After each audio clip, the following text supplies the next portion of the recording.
ನಮಸ್ತೆ friends, we are cooking ಚಾನಲ್ಗೆ ನಿಮಗೆಲ್ಲರಿಗೂ ಸ್ವಾಗತ. ಮಕ್ಕಳಿಂದ ಹಿಡಿದು ಅಜ್ಜ ಅಜ್ಜಿ ಅಂದರೆ ವಯಸ್ಸಾದವ್ರವರೆಗೆ BP ಶುಗರ್ ಇರೋರಾಗಲಿ ಹಾಗೆ ಡಯೆಟ್ ಮಾಡೋರಿಗೂ ಕೂಡ ಒಳ್ಳೆ ರೆಸಿಪಿ ಇವತ್ತು. ಯಾರು ಬೇಕಾದರೂ ಮಾಡ್ಬೋದು, ಅಷ್ಟೇ ರುಚಿಯಾಗಿರುತ್ತೆ.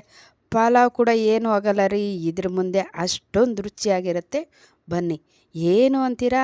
ಅದೇ ಕಣ್ರಿ, ನಮ್ಮ ಬನ್ಸಿ ರವೆ ಹಾಕಿ ವೆಜಿಟೇಬಲ್ಸು ಹಸಿ ಬಟಾಣಿ ಹಾಕಿ ಮಾಡಿರೋ ಉಪ್ಪಿಟ್ಟು ಕಣ್ರಿ. ಸಖತ್ ಟೇಸ್ಟಿಯಾಗಿರುತ್ತೆ.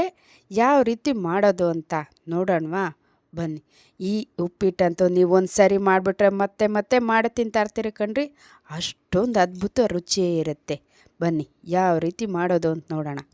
ನೋಡಿ, ಈ ಗ್ಲಾಸಲ್ಲಿ 1 ಗ್ಲಾಸಷ್ಟು ಬನ್ಸಿ ರವೆ ತೊಗೊಂಡಿದ್ದೀನಿ. 1/4 kg ಅಷ್ಟು ಬರುತ್ತೆ ಕಣ್ರಿ, ಸರಿ ಸುಮಾರು. ಇದನ್ನು ಮೀಡಿಯಮ್ ಫ್ಲೇಮಲ್ಲಿ ಹದವಾಗಿ ಹುರ್ಕೋಬೇಕಾಗತ್ತೆ. ದಯವಿಟ್ಟು ನಮ್ಮ ವಿ ಆರ್ ಕುಕಿಂಗ್ ಚಾನಲ್ನ ಸಬ್ಸ್ಕ್ರೈಬ್ ಮಾಡ್ಕೊಳ್ಳಿ, ವಿಡಿಯೋಗೊಂದು ಲೈಕ್ ಕೊಡಿ, ವಿಡಿಯೋನ ಆದಷ್ಟು ಕೊನೆಯವರೆಗೂ ನೋಡಿ. ಇದು ಅದ್ಭುತವಾದ ರುಚಿ ಉಪ್ಪಿಟ್ಟನ್ನ ತಿಂದು ಸವಿರಿ ಅಂತ ಹೇಳೋಕ್ಕೆ ಇಷ್ಟಪಡ್ತೀನಿ. ನಿಮ್ಗೆ ಇಷ್ಟ ಆಗಿರೋ ಈ ರೆಸಿಪಿ ಇನ್ನೊಬ್ರಿಗೆ ಶೇರ್ ಮಾಡಿ. ಇಷ್ಟು ಮಾತ್ರ ರವೆ ಹುರ್ಕೊಂಡ್ರೆ ಸಾಕಾಗುತ್ತೆ ಕಣ್ರಿ. ಅದೇ ಬಾಂಡೆಗೆ 4 ಟೇಬಲ್ ಸ್ಪೂನ್ ಅಷ್ಟು ಎಣ್ಣೆ ಸೇರಿಸ್ಕೊಂಡು 1 ಟೀ ಸ್ಪೂನ್ ಅಷ್ಟು ಸಾಸಿವೆ ಸೇರಿಸ್ಕೊಂಡು, ಸಾಸಿವೆ ಎಲ್ಲ ಸಿಡಿದ ನಂತರ 4 ರಿಂದ 5 ಹಸಿರು ಮೆಣಸಿನ್ಕಾಯಿ ಮಧ್ಯಕ್ಕೆ ಸಿಡಿ ಸೇರಿಸ್ಕೊತಾ ಇದ್ದೀನಿ. ಹಾಗೆ 1 ಕಪ್ಪಷ್ಟು ಸಣ್ಣಗೆ ಹೆಚ್ಚಿರೋ ಬೀನ್ಸು, 1 ಕಪ್ಪಷ್ಟು ಸಣ್ಣಗೆ ಹೆಚ್ಚಿರೋ ಕ್ಯಾರೆಟ್, ಹಾಗೆ 1 ಕಪ್ಪಷ್ಟು ಬದನೆಕಾಯಿನ ಈ ರೀತಿ ಸಣ್ಣಗೆ ಹೆಚ್ಚಿ ಕಟ್ ಮಾಡಿ ಸೇರಿಸ್ಕೊಂಡಿದ್ದೀನಿ ಕಣ್ರಿ. ಹಾಗೆ 1 ಕಪ್ಪಷ್ಟು ಹಸಿ ಬಟಾಣಿ ಸೇರಿಸ್ಕೊತಾ ಇದ್ದೀನಿ. ನಿಜಕ್ಕೂ ಕಣ್ರಿ, ಈ ಉಪ್ಪಿಟ್ಟಂತೂ ಈ ತರಕಾರಿಗಳಾಕಿ ಮಾಡಿಬಿಟ್ರೆ ಅಂತೂ ಸಖತ್ ಟೇಸ್ಟಿಯಾಗಿರುತ್ತೆ, ತುಂಬ ಅದ್ಭುತವಾದ ರುಚಿಯಲ್ಲಿರುತ್ತೆ. ಹಾಗೆ 1 ಕಪ್ಪಷ್ಟು ಆಲೂಗಡ್ಡೆನ ಸಿಪ್ಪೆ ಸಮೇತ ಕಟ್ ಮಾಡಿ ತೊಳೆದು ಸೇರಿಸ್ಕೊಂಡಿದ್ದೀನಿ ಕಣ್ರಿ. ಹಾಗೆ 1 ಕಪ್ಪಷ್ಟು ಸಣ್ಣಗೆ ಹೆಚ್ಚಿರೋ ಈರುಳ್ಳಿನ ಸೇರಿಸ್ಕೊಂಡಿದ್ದೀನಿ. ಈರುಳ್ಳಿನ ನೋಡಿ ನಿಮ್ಗೆ ಯಾವ ಹದಕ್ಕೆ ಬೇಕಾದರೂ ಕಟ್ ಮಾಡಿ ಸೇರಿಸ್ಕೊಬೋದು. ನಾನಂತೂ ಸಣ್ಣಗೆ ಹೆಚ್ಚಿ ಸೇರಿಸ್ಕೊಂಡಿದ್ದೀನಿ. ನಂತರ ಇದೆಲ್ಲ ಫ್ರೈ ಆಗಬೇಕಲ್ಲ, ಅಂದರೆ ತರಕಾರಿಗೆಲ್ಲ ಉಪ್ಪು ಹಿಡಿಬೇಕಲ್ವ, ಆ ಕಾರಣಕ್ಕಾಗಿ ಸ್ವಲ್ಪ ಉಪ್ಪು ಸೇರಿಸ್ಕೊಂಡು ಮಿಕ್ಸ್ ಮಾಡಿ ತರಕಾರಿಗಳನ್ನೆಲ್ಲ ಬೇಯಿಸ್ಕೊತಾ ಇದ್ದೀನಿ, ಫ್ರೈ ಮಾಡ್ಕೊತಾ ಇದ್ದೀನಿ.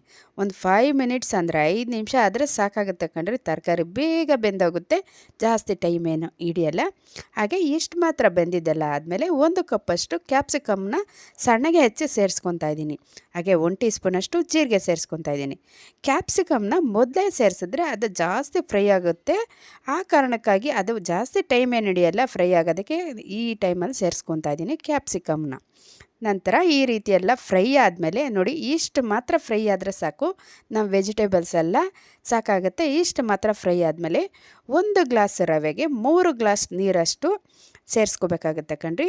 ಲೆಕ್ಕ ಮಾಡ್ಕೊಳ್ಳಿ, ಯಾವುದೇ ಗ್ಲಾಸ್ ಆಗಲಿ ಕಪ್ಪಾಗಲಿ 1 ಗ್ಲಾಸ್ಗೆ 3 ಸೇರಿಸ್ಕೋಬೇಕಾಗತ್ತೆ.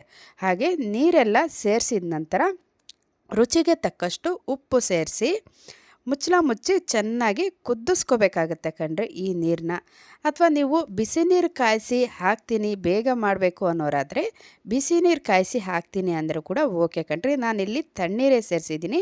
ನೋಡಿ, ಈ ಥರ ಕುದಿ ಬರಬೇಕಾಗತ್ತೆ ಕಣ್ರಿ. ನಮಗೆ ಉಪ್ಪಿಟ್ಟಿಗೆ ಈ ರೀತಿ ಕುದಿ ಬಂದಮೇಲೆ ನಾವು ಹುರಿದಿಟ್ಕೊಂಡಿರ್ತೀರಲ್ಲ ಆ ರವೆನ, ಅಂದರೆ ಬನ್ಸಿ ರವೆನ ಈ ಟೈಮಲ್ಲಿ ಸೇರಿಸ್ಬೇಕಾಗತ್ತೆ ಕಣ್ರಿ.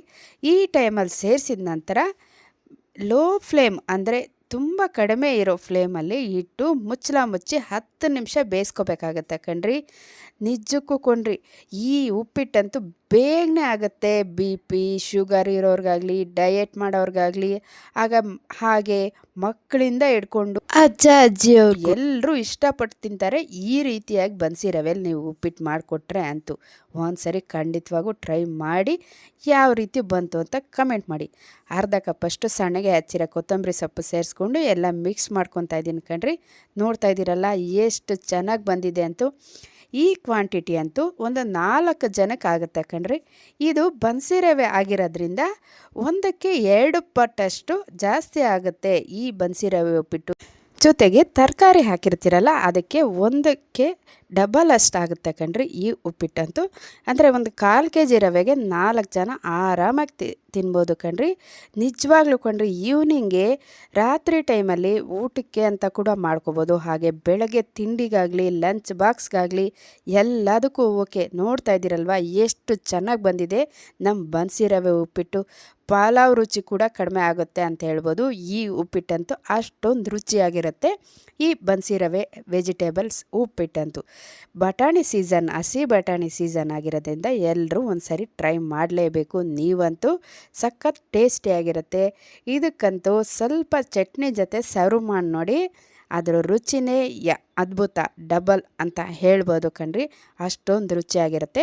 ಹಾಗೆ ನಮ್ಮ ವಿ ಆರ್ ಕುಕ್ಕಿಂಗ್ ಚಾನಲಲ್ಲಿ ಹಲವಾರು ರೆಸಿಪಿಗಳಿದ್ದಾವೆ. ರೈಸ್ ಬಾತ್ ಆಗಿರ್ಬೋದು, ಸಾಂಬಾರು ಆಗಿರ್ಬೋದು, ಚಟ್ನಿ ಆಗಿರ್ಬೋದು, ಗೊಜ್ಜಾಗಿರ್ಬೋದು, ಎಲ್ಲ ಥರ ರೆಸಿಪಿಗಳಿದ್ದಾವೆ. ಯಾರನ್ನ ನೋಡಿಲ್ಲ ಅಂದರೆ ದಯವಿಟ್ಟು ಒಂದು ಸರಿ ನೋಡಿ, ಟ್ರೈ ಮಾಡಿ ನೋಡಿ.